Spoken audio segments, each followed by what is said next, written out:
happy to join with you today in what will go down in history as the greatest demonstration for freedom in the history of our nation.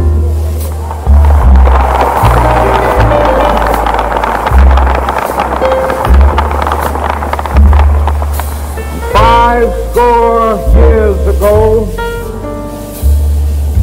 a great American in whose symbolic shadow we stand today signed the Emancipation Proclamation. This momentous decree came as a great beacon light of hope to millions of Negro slaves who had been seared in the flames of withering injustice. It came as a joyous daybreak to end the long night of their captivity. But 100 years later, the Negro still is not free. 100 years later,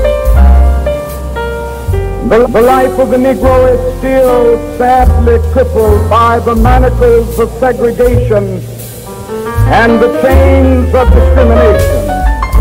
100 years later, the Negro lives on a lonely island of poverty in the midst of a vast ocean of material prosperity. 100 years later,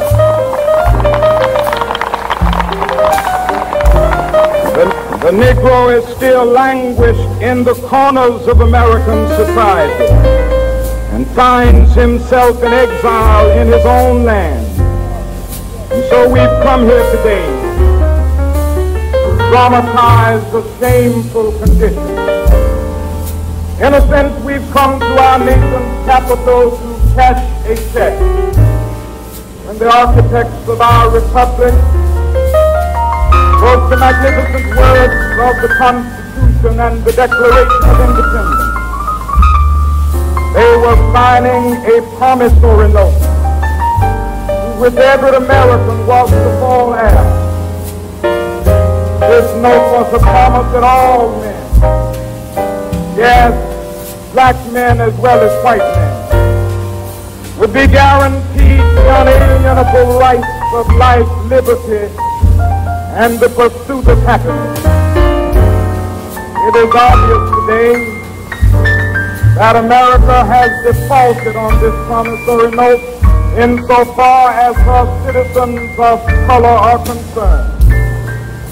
Instead of honoring this sacred obligation, America has given the Negro people a bad check, a check which has come back marked insufficient funds.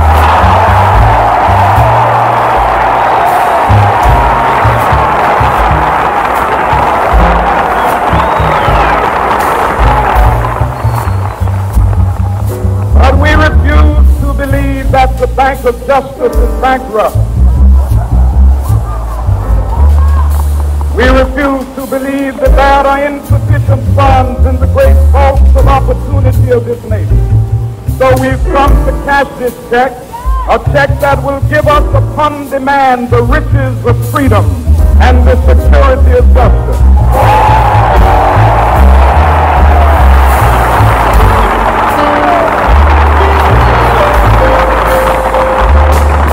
We have also come to this hallowed spot to remind America of the fierce urgency of now.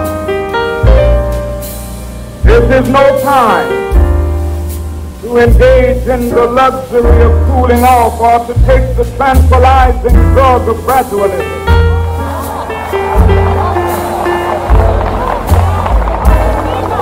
Now is the time to make real the promises of democracy.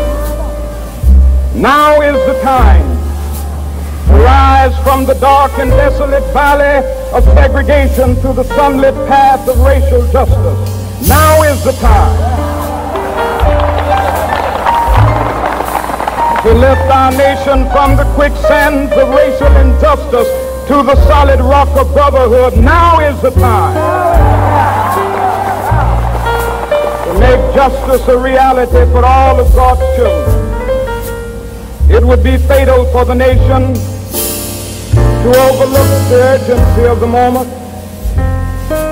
This sweltering summit of the Negro's legitimate discontent will not pass until there is an invigorating autumn of freedom and equality.